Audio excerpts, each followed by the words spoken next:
Thousands and thousands of people start real estate careers every year. Anytime I go by a real estate school, the parking lot is full of vehicles, and I always wonder what makes them want to be in real estate agent. A second career? A second income? Something with no manual labor, possibly? And they all think they're going to get rich. There are a lot of crazy stories about agents becoming very wealthy selling real estate. I thought I did my due diligence, and I thought I was very diligent in my diligence. For me, I was looking for something to do in retirement. Do you sign up for a real estate school and you pay your sign-up fees? You pay to the board of realtors. You pay to get your fingerprint taken. You pay to be investigated by the FBI. You pay and you pay and you pay, and then you're ready to start your basic real estate school.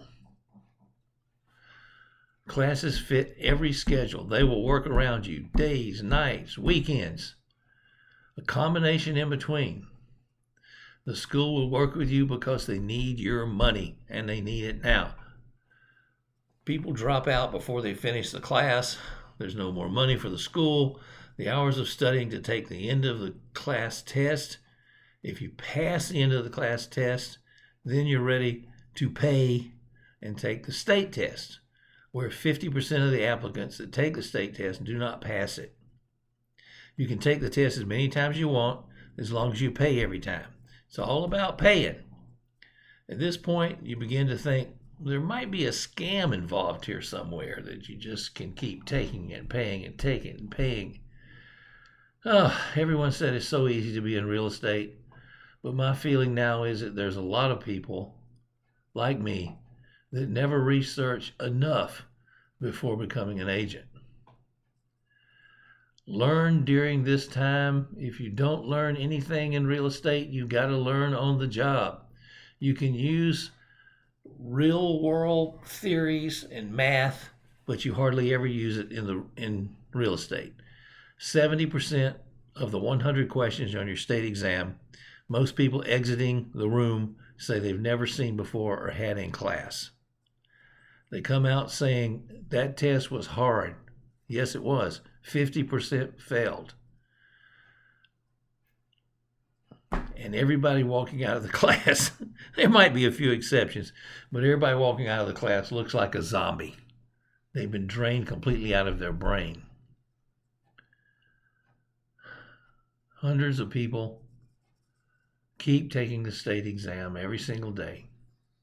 Anyway, after you finally pass, you pass the state exam, you're now an agent, and you must get a position to work in real estate under a broker. Now, I know that sounds weird, under a broker. Might be something kinky involved in that expression, but everybody uses it. You have to hang your license with a broker. So now the interviews start with you interviewing brokers for a position in their company.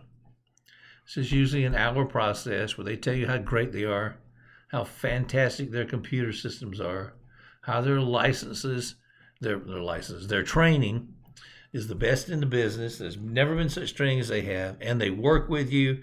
They help you get leads. They help you succeed in real estate, and you'll find out over a period of time hardly any of this is true. No one's going to give you a lead. If they have a lead, they're going to take the lead, and you're going to be standing there in the corner sucking your thumb.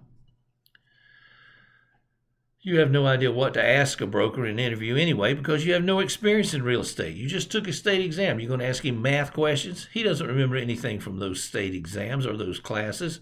I don't remember anything, and I'm doing it every day, and I don't remember anything from the classes. Which broker's best? That fits. You have to find some way that can work with your personality. And that's what I always say. The training is what it is. The computers are what they are. Look around the office and see how many people are drinking coffee and eating donuts. That means they're not out making sales or getting listings or closing on houses that they've sold. How's the parking lot? Are there any cars in their parking lot? Just the employees? There's something about real estate agents think that they all have to park in the front parking places where the customers should be.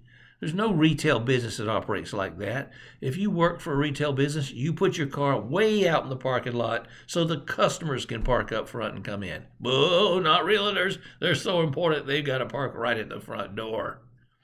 The next thing is to listen for while you're in your interview is how many times the phone rings while you're there. You'll be surprised. Some offices, they ring like crazy. Some they ring 3 times a week. And do they have someone dedicated to answer the phone?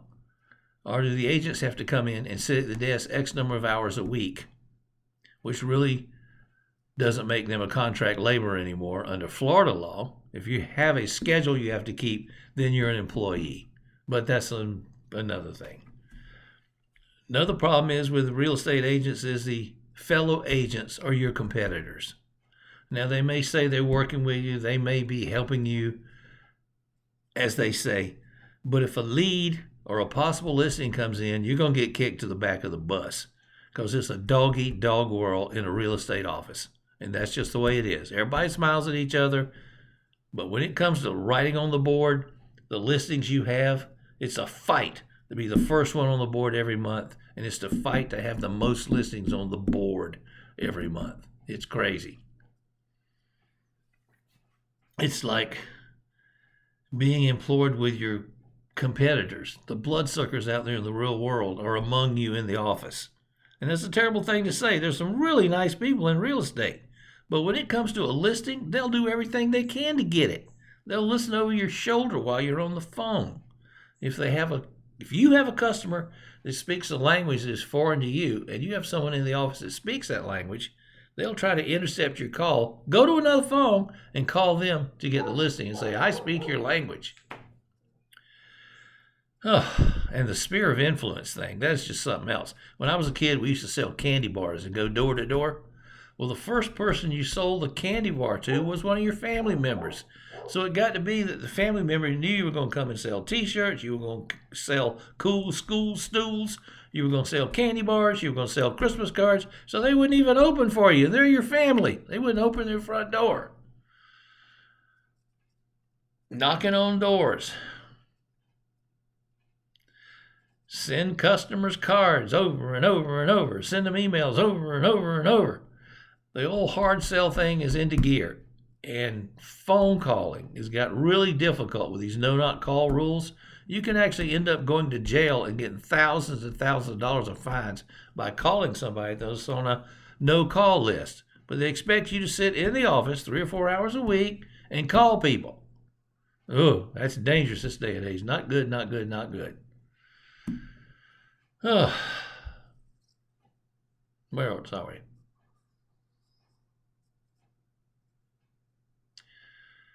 You check the do not call list. You make 50 calls in a day. You get one possible lead. You get 2 people that want you to take them out for lunch so you can buy them lunch. And my theory is, I work with people that have 10, 15, 20, 30 years experience. They have constant customers coming after them because they're being referred. But if you're a new guy right out of real estate school, not necessarily me because I'm old, but if you're young and you just got out of real estate school, it's going to take you 10 to 15 years to build up a list of buyers and sellers that you can refer new listings to. In the meantime, what are you supposed to do to make a living? Have a spouse that works and supports you while you don't bring home any money? Go to all the real estate parties. I mean, they're great. You get to dress up. You get to meet famous people. But as far as someone calling you, I don't know. And if they do call you, I'm not really sure. I don't have any evidence of this, but I'm not really sure the calls get put through to you. I think it's one of these things like, oh, he's not here right now, but Joe Blow's sitting back there. Can he help you? And they refer the call to Joe Blow. And there you are, you miss one of your calls. I have sent out thousands and thousands of postcards. I mean, big 4-color postcards. And in any real estate business, you'll get 0.5% return on that. Either they'll call you back, tell you to never call them again, give you a lead, possibly give you a house to sell, or they want to buy a house. I have never had a response from these thousands of postcards. So I know that someone is calling into the office and someone is grabbing that information. Now that's in my brain, and like I said, I have no proof, but I have a lot of years of experience of sending out postcards in another business, and I know how many people make a contact with you. So